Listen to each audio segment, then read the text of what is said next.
ഇന്ന് സമൂഹത്തിൽ ഈ സഞ്ചരിക്കുന്ന ജൈവമാലിന്യ സഞ്ചാര ജീവികളുണ്ട്. ജൈവമല്ല, ജൈവിക, അതായത് ജീവനുള്ള സഞ്ചാര മാലിന്യങ്ങൾ. അവറ്റകളെ കൊണ്ട് സ്വന്തം വീട്ടിലൊരു ഗുണമില്ല, സമൂഹത്തിലൊരു ഗുണമില്ല, സമുദായത്തിനൊരു ഗുണമില്ല, ആർക്കും ഒരു ഗുണവുമില്ല. പക്ഷേ നേരം വെളുത്താൽ രാത്രി വരെ ഈ വിദ്വേഷവും വെറുപ്പും വൃത്തികേടും പറയുന്നവരാണ് ഇത്തരത്തിലുള്ള ജീവികൾ. ഇത് വളരെ കുറച്ചേ ഉള്ളൂ. ഇവരുടെയൊക്കെ ഈ നമ്മളിൽ പറയുമല്ലോ, ഇവരുടെയൊക്കെ ഈ ആത്മാഭിമാനവും അന്തസ്സും ഒക്കെ അങ്ങ് പോയതുകൊണ്ട് എവിടെയെങ്കിലും എന്തെങ്കിലുമൊക്കെ വിളിച്ചു കൂവി എങ്ങനെയെങ്കിലുമൊക്കെ വയറ്റിപ്പഴപ്പൊപ്പിക്കുകയും എവിടെയെങ്കിലുമൊക്കെ കയറി പറ്റാൻ ശ്രമിക്കുകയും ഒക്കെ ചെയ്യുകയാണ് യഥാർത്ഥത്തിൽ. അത്തരക്കാർക്ക് എല്ലാവർക്കും കൂടി ഒരു ചേച്ചി വയറ് നിറച്ച് കൊടുത്തു.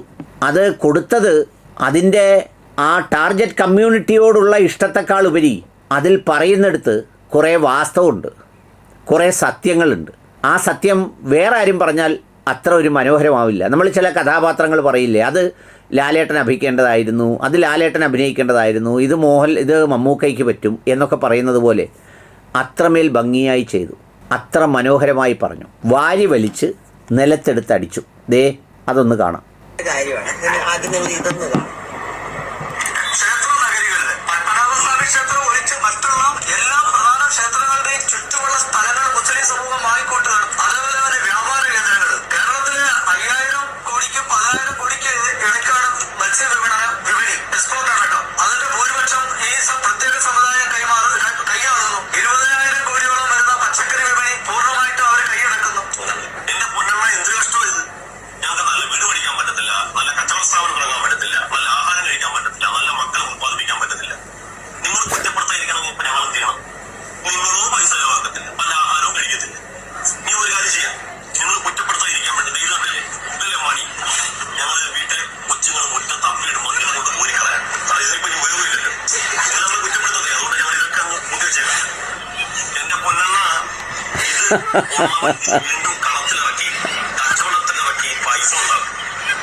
ഇത്രയും പോരാ അൻസാരി സൂരി ഉസ്താദെ. ഇനി ഈ പ്രത്യേക സമുദായത്തിലുള്ളവരെല്ലാം കടുക്കാവെള്ളം കുടിക്കാം, കട്ടി കടുക്കാവെള്ളം കുടിക്കാം. പിന്നെ ബാക്കി നല്ല വിലയുള്ള വസ്ത്രവും മറ്റൊന്നും ഇടാതെ ഈ കോണകം കൗപീനം കെട്ടാം. പിന്നെന്തോ ചെയ്യണം? വെള്ളമടിച്ച് കമന്ന് നിക്കറും കീറി എവിടെങ്കിലും റോഡിൻ്റെ സൈഡിൽ കിടക്കാം. അന്നേരം ആ അണ്ണന് ഒരു സന്തോഷം വരും. ഏതായാലും ആ അണ്ണൻ്റെ ഈ വാക്കുകൾ വെച്ച് ഒരു സഹോദരി കൊടുക്കുന്നതൊന്ന് കേൾക്കാം. സത്യമല്ല കേരള, നിങ്ങൾ ഒരു കാര്യം ചിന്തിച്ചോ? ഞാൻ തന്നെ ഇവിടെ ഇപ്പൊ ഒരു ബിസിനസ് ചെയ്യാൻ തുടങ്ങിയപ്പോ എനിക്ക് മനസ്സിലായത് ഒരൊറ്റ ഹിന്ദുക്കളായ ആൾക്കാർ പണിയെടുക്കാൻ തയ്യാറല്ല. ഇങ്ങനെ പറഞ്ഞിട്ടൊന്നും കാര്യമില്ല സഹോദര. എല്ലാവരും സ്ത്രീകളാണെങ്കിലും പുരുഷന്മാരിലും പണിയെടുക്കാൻ തയ്യാറല്ല. പണിക്ക് വന്നാൽ പണി മര്യാദക്ക് ചെയ്യത്തില്ല. തിങ്കളാഴ്ച പണിക്ക് വരത്തില്ല. അഥവാ വന്നിട്ടുള്ളവരാണ് ഇവനാണെങ്കിലും തിങ്കളാഴ്ച പണിക്ക് വരത്തില്ല. അതായത് ഞായറാഴ്ച വെള്ളം അടിച്ച് ഹാങ് ഓവർ തീരാതെ തിങ്കളാഴ്ച പണിക്ക് വരാൻ പറ്റുന്നത് സത്യമാണല്ലേ? മുസ്ലിംസ് എന്ന് പറഞ്ഞാൽ അങ്ങനെയെന്ന് പറയട്ടെ, അവരിനി എന്തിനി അവരെ നാട്ടിൻപുറത്ത് എത്ര പേര് അങ്ങനെ ഉണ്ടെന്നറിയാവോ? ആഴ്ചയിൽ 2-3 ദിവസം പണിക്ക് പോകും. ബാക്കിയുള്ള ദിവസം മുഴുവൻ ശരീരത്തെ എണ്ണയും തേച്ച് കള്ളും കുടിച്ച് എവിടെങ്കിലുമൊക്കെ കിടക്കും. പാവം ഭാര്യമാരാണ് ഈ വീട് മുന്നോട്ട് കൊണ്ടുപോകുന്നതിന് തൊഴിലുറപ്പിലും പോയി നാട്ടിലും പോയി എന്തെങ്കിലുമൊക്കെ വേല ചെയ്തുകൊണ്ട് വരും.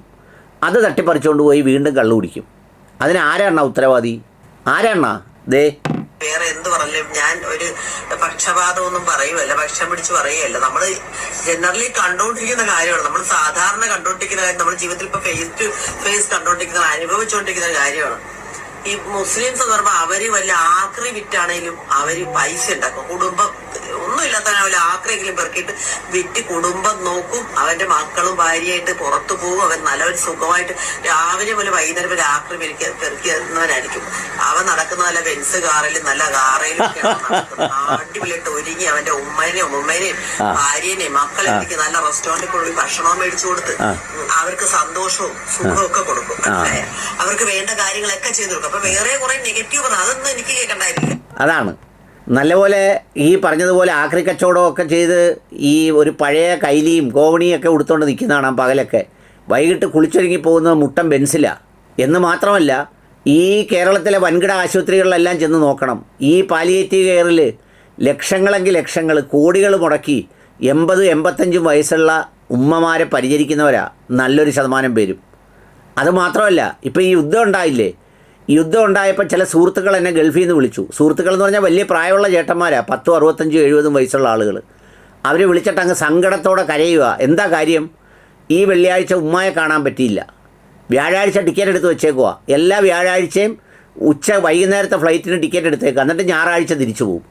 ഇവിടെ വന്ന് ഉമ്മായെയൊക്കെ കണ്ട് സന്തോഷമായിട്ട് നിന്നിട്ട് പോകും. അവർക്കുള്ള വിഷമം എന്താണെന്നറിയോ? NRI സ്റ്റാറ്റസിന് ഇത്ര ദിവസമെങ്കിലും മിനിമം വിദേശത്ത് നിൽക്കണമെന്ന് പറയുന്ന ആ പരിധി കൊണ്ടുവന്നുകൊണ്ട് അവർ വിഷമിക്കുക. ഇവിടെ വന്ന് വേറെ ഈ കൃഷിയെടുത്ത് പാടത്ത് നെല്ല് വിതച്ച് അത് വായി നോക്കിയിരിക്കാനല്ല, ഈ സമ്പാദിക്കുന്ന കാശ് കൊണ്ടുവന്ന് ഉമ്മായെ ഓരോ രാജ്യങ്ങളിൽ കൊണ്ടുപോകാനും ഉമ്മായോടൊപ്പം സന്തോഷിക്കാനും നല്ല വാഹനം എടുത്ത് കറങ്ങാനും നല്ല അത്തറുമൊക്കെ പൂശി നല്ല ഉടുപ്പുമൊക്കെ ഇട്ട് സന്തോഷത്തോടെ കഴിയാനും വേണ്ടിയാണ് കാത്തിരിക്കുന്നത്. ഇനി ബാക്കിയൂടെ കേട്ടോളൂ. ഒരു 1.5 കൊടുപ്പായിപ്പോയി. നെഗറ്റീവില്ല, ഞാൻ പോസിറ്റീവിനെ കാണുന്നുള്ള. അതുകൊണ്ടാണ് ഞാനിത് പറയുന്നത്. ഈ ഹിന്ദുക്കളായിട്ടുള്ളവർ കൂടുതൽ, നിങ്ങൾ എപ്പോഴും നോക്കി എന്താണ് ഹിന്ദുക്കളുടെ പുരോഗതി ഉണ്ടാകാത്ത എന്തുകൊണ്ടാണ്? അവൻ ഈഗോ, ഞാനെന്ന ഭാവം. ഞാൻ ഇന്ന പണിയെ ചെയ്യത്തുള്ളൂ, ഇന്നതാ ഞാൻ പഠിച്ചിരിക്കുന്നത്, ആ പണിയിലെ വിദ്യാഭ്യാസമുള്ള പിള്ളേർ പോലും ജോലിക്ക് പോകുന്നില്ല. അവർ ഈഗോ ആയിട്ട് വളർന്നു വരുന്നത്, മനസ്സിലായി? ഈഗോ ഫാമിലി അവരത് പകർന്നു കൊടുത്തിരിക്കുകയാണ്. ഞങ്ങൾക്ക് ഇന്നത് ചെയ്യാൻ പറ്റത്തുള്ളൂ, ഇന്നത് ചെയ്യാൻ പറ്റും. ഇവർക്ക് അങ്ങനെയല്ല, ഏത് വിദ്യാഭ്യാസമുള്ളവരും ഇല്ലാത്തവരും അല്ല, എന്തും അവര് ഒരു ജോലി ഉള്ളപ്പോൾ വേറൊരു ജോലി കൂടെ അതിന്റെ ഒപ്പം കൊണ്ടുവന്നു. അവർ എന്തെങ്കിലും ഒരു ബിസിനസ് അവരുടെ കൂടെ എപ്പോഴും കൂട്ടും. ഇതൊക്കെ എങ്ങനെ മനസ്സിലാക്കിയെന്നാണ് എനിക്ക് അറിഞ്ഞുകൂടാത്തത്. MBBS പഠിച്ച ചില ആളുകളുടെ മക്കളെ വാപ്പാടെ കൂടെ ഫ്രൂട്ട്സ് കച്ചവടം നടത്താം, MBBSൻ്റെ പണി വേണ്ട, പഠിച്ചൊക്കെ ഇരിക്കട്ടെ, പക്ഷേ കച്ചവടത്തിന് നിൽക്കുക എന്ന് പറഞ്ഞ് വന്ന് നിൽക്കുന്ന മക്കളുണ്ട്. ഞാൻ ഈ ബാംഗ്ലൂരിൽ പോയപ്പോൾ കണ്ട ഒരു കാര്യം എന്താ അറിയാമോ? നിങ്ങൾ പറയുമ്പോൾ വലിയ വിമർശനമൊക്കെ പറയുമെങ്കിലും ഏതോ പഠിച്ചിട്ടുണ്ടോ അതിലൊരു 90% നശിച്ചിട്ടുണ്ട്. അല്ലെങ്കിൽ ഓളയമുക്ക ചക്രത്തിന് എവിടെയെങ്കിലും ജോലിയായിട്ട് ഇങ്ങനെ ബോണസും കാത്ത് വർഷാവർഷം കിട്ടുന്ന PF നോക്കി, ശമ്പള പരിഷ്കരണവും നോക്കി, ക്ഷാമബത്തെയും നോക്കി, കിടുവും നോക്കി ഇങ്ങനെ ജീവിച്ചിരിക്കുക. 8ാം ക്ലാസ്സും 7ാം ക്ലാസ്സും ഒക്കെ പഠിച്ചിട്ടുണ്ടല്ലോ, കയ്യിലുള്ള ധൈര്യം കൊണ്ട് ഈ ബാംഗ്ലൂരിലും അതുപോലെ ഈ വിദേശ രാജ്യത്തും ഒക്കെ പോയവനെല്ലാം രക്ഷപ്പെട്ട്. എന്താണെന്നറിയോ? അവൻ ഈ ചേച്ചി പറഞ്ഞതുപോലെ ഞാൻ ഇത്രയും നീളത്തിൽ 5-6 ഡിഗ്രി, ചില ആളുകൾ നമ്മൾ കണ്ടിട്ടുണ്ടോ നാട്ടിലൊക്കെ പണിയില്ലാതെ നടക്കുക, 14 ഡിഗ്രി ഉണ്ട് കയ്യിൽ. സത്യത്തിൽ അവരെ കണ്ടാൽ ഓടിയേക്കണം, അവരെടുത്ത് നിന്ന് സംസാരിക്കുക പോലും ചെയ്യരുത്. കാരണം എന്താണെന്ന് വെച്ചാൽ ഈ ജീവിതം എന്ന് പറയുന്ന 10, 55, 60 വയസ്സ് വരെ ചിലപ്പോൾ കിട്ടിയാൽ കിട്ടി. ആ സമയത്തിനിടയ്ക്ക് ഒക്കുന്നത് സമ്പാദിച്ച് നല്ല ഭക്ഷണമൊക്കെ കഴിച്ച് നല്ല വണ്ടിക്കകത്ത് കയറി ഈ അത്തറും പുതിയ വസ്ത്രമൊക്കെ ധരിക്കേണ്ടത് എപ്പോഴാണെന്നറിയാവോ?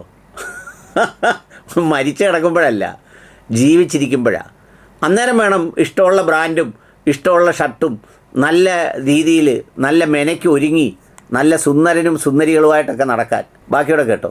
ഈഗോ ഇല്ലാതെ ജീവിക്കാൻ അവർക്ക് പൈസ കിട്ടണം, അവർക്ക് നല്ലതായിട്ട് ജീവിക്കണം, ആറേ ബാധിക്കത്തെ എന്താണ് ജീവിക്കണം. ഈ മനോഭാവം ഉള്ളതുകൊണ്ടാണ് ഇവർക്ക് എല്ലാം മേടിച്ചു കൂട്ടാൻ പറ്റുന്നത്, മനസ്സിലാക്കുക? ഇതൊന്നും ഇല്ലാതെ ഈഗോയും പിടിച്ച് അതുപോലെ ഹിന്ദുക്കൾ താമസിക്കുന്ന ഇടയിലോട്ട് നിങ്ങളൊന്നും ആ ഒരു സ്ഥലത്തോട്ട് നിങ്ങൾ പോയിക്കും, ഒരു വൈലൈറ്റ് പോലും അവിടെ ഒന്നും കാണത്തില്ല, ഒരു മുറുക്കാ കട പോലും ഒരു കട പോലും കാണത്തില്ല. കിലോമീറ്റർക്ക് അപ്പുറത്തായിരിക്കും വല്ല മുസ്ലിംസ് എവിടെയുണ്ടെങ്കിൽ ആ ഒരു ഏരിയയിലായിരിക്കും കടയുള്ളത്. ഇവര് താമസിക്കുന്നത് അവിടെ എന്തൊക്കെ കാണുമെന്നറിയാവോ? ബ്രോസ്റ്റഡ് കാണും, ഷവർമ കാണും, മട്ടൻ കറി കാണും, പിന്നെ വിവിധ തരം ജ്യൂസുകൾ കാണും, വിവിധ തരം കട്ട്ലറ്റുകൾ കാണും, രാത്രി 12 മണിക്കും മന്തി കാണും. അതെന്തൊക്കെ മന്തിയാ? യമൻ മന്തി, ഈജിപ്റ്റ് മന്തി, ഗുജറാത്ത് മന്തി, പിന്നെ എന്ന് വേണ്ട എല്ലാ രാജ്യത്തിൻ്റെയും പേര് വെച്ചുള്ള മന്തികൾ വ്യത്യസ്തമായ പാത്രങ്ങളിൽ നിറയെ കാണും. ബാക്കിയോടെ കേട്ടോ. വ്യവസായം കാണത്തില്ല, ഒന്നും കാണത്തില്ല. ഞാനൊരു ഹിന്ദു അല്ലേ, ഞാനിത് ഇത്ര തുറന്നു പറഞ്ഞത് എന്തുകൊണ്ടാണ്? നിങ്ങൾ ശ്രദ്ധിച്ചു, ഇവര് നല്ല ഭക്ഷണം കഴിക്കത്തില്ല, നല്ലൊരു മീൻ മേടിക്കത്തില്ല, ഇറച്ചി കൂട്ടത്തില്ല, പിന്നെ ഒരു വസ്ത്രം മേടിക്കത്തില്ല, ഒരുങ്ങി നടക്കത്തില്ല, ഒരു പെർഫ്യൂം പോലും മേടിക്കത്തില്ല. ഇവരങ്ങനെയല്ല, എല്ലാം മേടിക്കും. നല്ല ഭക്ഷണം കഴിക്കും, നല്ല വസ്ത്രം മേടിക്കും, നല്ല പെർഫ്യൂം അടിക്കും, നന്നായി വേലെടുത്ത് കാശുണ്ടാക്കും. ഒരു ജോലി ചെയ്യുമ്പോൾ വേറെ ഒരു ജോലി കൂടെ പല ജോലി ചെയ്ത് പൈസ ഉണ്ടാക്കാൻ നോക്കും. ഇതിൽ തന്നെ കണ്ടില്ലേ, നമ്മുടെ ആൾക്കാർ തന്നെ, ഹിന്ദുക്കളായ ആൾക്കാർ കമന്റ് എടുത്ത് കണ്ടിട്ടില്ലേ, സിംഗു എന്തിനാ ഒരു ജോലി എന്തെങ്കിലും ഒന്നിൽ കോൺസെൻട്രേഷൻ ചെയ്താൽ പോരെ, പല കാര്യങ്ങൾ എന്തിനാ ചെയ്യുന്നതെന്ന്. പല കാര്യങ്ങൾ ചെയ്യുന്നത് എന്തിനാണ്? പണം ഉണ്ടാകാനാണ് പല കാര്യങ്ങൾ ചെയ്യുന്നത്. അത് മനസ്സിലാക്കണം. എവിടെയെങ്കിലും ഇരുന്ന് ഗാലറി ഇരുന്ന് കല്ലെറിഞ്ഞിട്ട് കാര്യമൊന്നുമില്ല. പണിയെടുത്ത് കാശുണ്ടാക്കണം. ഇവര് പണിയെടുക്കുന്നുണ്ട്, അവർക്ക് കാശുള്ളതാണ്. എനിക്ക് അവരുടെ ഒരു മനോഭാവമാണ്. പണിയെടുത്ത് കാശുണ്ടാക്കുക. എന്ത് ജോലിയും ചെയ്ത് അതിന് ഈഗോ ഒന്നുമില്ല. എന്ത് ജോലി ചെയ്തിട്ടില്ല കാശുണ്ടാക്കണം. നമ്മളൊരു ലോൺ എടുക്കണമെങ്കിൽ 10 രൂപ ഒരാൾ കടത്തരണമെങ്കിൽ നമുക്കൊരു വരുമാനം ഉണ്ടല്ലോ തരത്തുള്ളൂ. അല്ലെ ആരും തരത്തില്ല. ആളുകളെ പറ്റിച്ചു, കൂടുതൽ ആളുകളെ പറ്റിച്ചും വേല എടുക്കാതെയും പണിക്ക് പോകാതെയൊക്കെ ആളുകളെ പെണ്ണുങ്ങളെ അതുപോലെ കൂടുതലും സ്ത്രീകളെ പണിക്ക് വിട്ടും ഒക്കെ ജീവിക്കുന്ന ഒരു വർഗ്ഗ ഹിന്ദുക്കളാണെന്ന് ഞാൻ പറയും. നീ കണ്ടാലും കൊള്ളാം, കണ്ടില്ലെങ്കിലും കൊള്ളാം. എനിക്ക് എതിരെ വന്ന് കമന്റ് ഇട്ടാലും എനിക്കൊരു ചുക്കുമില്ല. സത്യമായ കാര്യം തന്നെയാണ്. എന്നിട്ട് വേറെ ഇരുന്നിട്ട് വെറുതെ മൈക്കെടുത്ത് പ്രസംഗിക്കുകയാണ്. ഹിന്ദുക്കൾ എല്ലായിടത്തും അല്ല, മുസ്ലിങ്ങളെല്ലാം സ്ഥലം മേടിച്ചു കൂട്ടുന്നു, പെര വെച്ച് കൂട്ടുന്നു. നിങ്ങൾക്ക് പേടിക്കാൻ വയ്യ. ആരെങ്കിലും നിങ്ങളുടെ കൈ കയറി പിടിച്ചാ എല്ലാരും ആദ്യം പണിക്ക് പറഞ്ഞു വിടും. വീട്ടിലിരിക്കുന്ന എല്ലാത്തിനും ഇവരെല്ലാം പണിക്ക് പോകുന്നവരാ. ഇപ്പൊ എന്റെ സ്ഥാപനത്തിൽ തന്നെ മുസ്ലിംസാ കൂടുതലും. അവർക്ക് ഒരു ഈഗോയും ഇല്ല. നമ്മള് എന്ത് പറയാൻ പ്രശ്നമില്ല. കൃത്യസമയത്ത് ജോലിക്ക് വരും. നമ്മൾ വരുന്നതിനും അവര് കമ്പനിയും കടയിലൊക്കെ വന്ന് ഇപ്പാ മനസ്സിലായി. അവർക്ക് നാണവും ഈഗോന്നില്ല. അവർക്ക് ആരെയും അതൊക്കെ കൈതിട്ടാതെ ജീവിക്കണം. അതിനുള്ള പണി അവർ എടുത്തിരിക്കും. മനസ്സിലായി. അപ്പൊ നമുക്ക് അത് ഇൻട്രസ്റ്റോടെ ഒരു ജോലി ചെയ്യുന്നു, ഉത്തരവാദിത്തത്തോടെ. അപ്പൊ നമുക്ക് ഇഷ്ടപ്പെടും. മനസ്സിലായി. ഇപ്പൊ ഞാൻ പോലെ പല പല കാര്യങ്ങൾ ചെയ്ത് നമുക്ക് പൈസ ഉണ്ടാകാനും രക്ഷപ്പെടാൻ വേണ്ടിയിട്ടാണ്. അത് കുറ്റപ്പെടുത്തുന്നവരുണ്ട്. മനസ്സിലായി. ഒരു പണി കോൺസെൻട്രേഷൻ അത് ഈ വർഗത്തിന്റെ ഒരു ചിന്താഗതിയാണത്. ഞാനിങ്ങനെ പറയും, എനിക്ക് വേണ്ടിയൊന്നുമില്ല. കാരണം നമ്മൾ അനുഭവിച്ചുകൊണ്ടിരിക്കുന്ന കാര്യങ്ങളാണ്. അവര് കണ്ടില്ലേ പകല് മുഴുവൻ. ഞാൻ ചിന്തിച്ചിട്ടുണ്ട്, പകല് മുഴുവൻ ലിസി ഹോസ്പിറ്റലൊക്കെ പോകുമ്പോൾ പകല് അവര് ആക്രി എടുക്കാനാണ് വരുന്നത്. വൈകുന്നേരം അവര് പൈസ മേടിക്കാനൊക്കെ ഉള്ള കാര്യത്തിന് വേണ്ടി വരുമ്പോൾ നല്ല കാറിലൊക്കെ അടിപൊളിയായിട്ട് ചില റെസ്റ്റോറന്റിൽ വെച്ചൊക്കെ ഞങ്ങൾ അവരെ കണ്ടിട്ടുണ്ട്. ഈ ആക്രി എടുക്കാൻ വരുന്നവര് അവര് നല്ല ഈ ആക്രി എടുക്കാൻ വരുന്ന വേഷമൊന്നുമല്ല അവരുടേത്. അവര് വേറെ വേഷത്തിൽ അടിപൊളി സെറ്റപ്പായിട്ടാണ് വരുന്നത്. 1300 രൂപയുടെ ലിനനൊക്കെയാ ഈ പറയുന്ന പോലെ ഇടുന്നത്. രാവിലെയൊക്കെ കണ്ടാൽ ഇംഗ്ലീഷ് മീഡിയം കൈലിയുടെ കൂട്ടുള്ള ഒരു തരം കൈലിയുണ്ട്, അതുമൊക്കെ ഉടുത്ത് ഇങ്ങനെ റെഡിയായാണ് നിൽക്കുന്നത്. പക്ഷേ അത് കഴിഞ്ഞ് കുളിച്ച് നല്ല റെഡിയായി ബെൻസി വരുമ്പോൾ ഇടുന്നതേ നല്ല സുന്നാന്തരം ഈ തുർക്കിഷ് ലിനൻ അതാണ് ഇടുന്നത്. അവര് അപ്പം നല്ല മുതലാളിമാരായിട്ടാണ് അവര് കഴിയുന്നത്. മനസ്സിലായി. വേലയെടുത്ത് കാശുണ്ടാക്കിയിട്ട് കുടുംബത്തെ നോക്കുന്നു. അവരും സുഖിക്കുന്നു. അവരുടെ ഭാര്യ മക്കളെ എല്ലാവരും സുഖമായിട്ട് ജീവിക്കുന്നു. അവർ നല്ല വീടുകൾ വെക്കുന്നു, നല്ല കാറുകൾ മേടിക്കുന്നു, സന്തോഷത്തോടെ ജീവിക്കുന്നു. ഈ സമൂഹത്തിൽ അവരുടെ ഏരിയ മുഴുവൻ എവിടെ ചെന്നാലും 10 രൂപയുടെ ഒരു അനക്കോ ആളും ബഹളവും കാണും. കച്ചവടങ്ങളൊക്കെ കാണും. അവര് താമസിക്കുന്ന ഏരിയ മുഴുവൻ നല്ല അനക്കം കാണും, നല്ല ഭക്ഷണം കാണും, നല്ല വസ്ത്രം കാണും, നല്ല ഹോസ്പിറ്റൽ കാണും, വസ്ത്രസ്ഥാപനം കാണും, ഹോസ്പിറ്റൽ കാണും, എല്ലാം കാണും അവരുള്ള അടുത്ത്. ഹിന്ദുക്കൾ മാത്രമുള്ള അടുത്താ ഒരു നല്ല വീട് കാണത്തില്ല, ഒരു വേലിയായിരിക്കും, ഒരു മതില് പോലും കാണത്തില്ല. പിന്നത്തെ ഒരു കാര്യം, ഒരു നല്ല കടകൾ കാണത്തില്ല, ഒരു ബേക്കറി കാണത്തില്ല, ചായക്കട കാണത്തില്ല, നല്ലൊരു ഹോസ്പിറ്റൽ കാണത്തില്ല, ഒന്നും കാണത്തില്ല. ഒരു വഴി സന്ധ്യയ്ക്ക് റോഡിൽ കൂടെ ഇറങ്ങിക്കഴിഞ്ഞാൽ ഒരു അന്ധകാരം പിടിച്ചെടുക്കും. ഒരു വഴി ലൈറ്റ് പോലും കാണത്തില്ല. എന്നാലും നിങ്ങൾ തന്നെ പറഞ്ഞു കമന്റ് ഇട്ടു നന്നായിട്ട്. മതവും ജാതിയും പറയരുത്. മതവും ജാതിയും നമുക്കില്ല. നമ്മളിപ്പോ കണ്ടതാണ്. ആറ്റുകാൽ പൊങ്കാലയ്ക്ക് ഞാൻ കണ്ടെനിക്ക് കുളിരു കോരിയ അനുഭവമുണ്ട്. എല്ലാ ക്രിസ്ത്യാനികളും മുസ്ലിങ്ങളും ഒന്നിച്ചു നിന്ന് എല്ലാവരും ഹിന്ദു എല്ലാം എല്ലാവർക്കും ആറ്റുകാൽ പൊങ്കാലയ്ക്ക് വന്നവർക്ക് വെള്ളം കൊടുക്കുന്നു, ഭക്ഷണമൊക്കെ കൊടുക്കുന്നുണ്ട്. മതമൊന്നും ഒരു സുഖമല്ല. മനുഷ്യനാണ് നന്നാകേണ്ടത്. മതം എന്താ പറയുന്ന മതം പറയുന്ന ആൾക്കാരുടെയൊക്കെ തീരാറായി ആ കണ്ടികൾ. ഇപ്പോഴത്തെ തലമുറയ്ക്ക് മതമൊന്നുമില്ല. അവര് നല്ല മനുഷ്യരായിട്ട് ജീവിക്കട്ടെ. ഇതുപോലെ കുറെ മൂരാച്ചികള് അങ്ങേരും മതമാ പറയുന്നത്. എല്ലാം മുസ്ലിങ്ങൾ മേടിച്ചു കൂട്ടുന്നത്. അങ്ങനെയൊക്കെ പറയാൻ തന്നെ കൊള്ളത്തില്ല. പണിയെടുക്കുന്നവ മേടിക്കും, പണിയെടുക്കുന്നവരുടെ ജീവിക്കും. വേറെടുത്ത് കാശുണ്ടെങ്കിലേ ജീവിക്കാൻ പറ്റത്തുള്ളൂ. മടിച്ചിരുന്ന് കണ്ടവരുടെ കുറ്റം പറഞ്ഞിരിക്കുന്നവർക്ക് പണിക്കും പോകത്തില്ല. ആലസന്മാരുടെ നാടാണ്. ഹിന്ദുക്കൾ കൂടുതൽ അലസന്മാരാണ്. അല്ലെന്ന് പറയട്ടെ. ക്രിസ്ത്യാനികളാണല്ലോ അവര് നന്നായിട്ട് ജോലി ചെയ്ത് കാശുണ്ടാക്കും. അവര് നല്ല രീതിയിൽ കാശുണ്ടാക്കുന്നവരെ എല്ലാ ക്രിസ്ത്യാനികൾ എന്റെ ഒരു വൈരാഗ്യം പോലെ അങ്ങ് പറഞ്ഞു തീർത്തേത്. ഞാനിനി വിശദീകരിച്ചൊന്നും പറയുന്നില്ല. എന്ന് മാത്രമല്ല മറ്റു മതങ്ങളെയോ അല്ലെങ്കിൽ അത്തരം മനുഷ്യരെക്കുറിച്ച് നമ്മൾ പറയുന്നുമില്ല. പക്ഷേ ഇതിനകത്ത് മുസ്ലിം കമ്മ്യൂണിറ്റിയെക്കുറിച്ച് പറഞ്ഞത് ഏതാണ്ടല്ല അതുപോലെയാണ്. നല്ലൊരു ശതമാനം പേരും കഷ്ടപ്പെടുന്നവരാണ്, നന്നായി വിയർത്ത് പണിയുന്നവരാണ്. കഷ്ടപ്പെട്ട് കയ്യിലുള്ള വിദ്യാഭ്യാസമൊക്കെ വളരെ ചുരുക്കമാണെങ്കിലും അതിനപ്പുറത്തേക്ക് ഉയർന്ന് അവരുടെ ജീവിതം മെച്ചപ്പെടുത്താൻ വേണ്ടി അവർ കഠിനമായി പരിശ്രമിക്കും. നല്ലൊരു ശതമാനം പേരും രാവിലെ ഉണരുന്നവരും പകലന്തിയോളം അധ്വാനിക്കുന്നവരുമാണ്. ഒരു തർക്കവുമില്ല കാര്യത്തിൽ.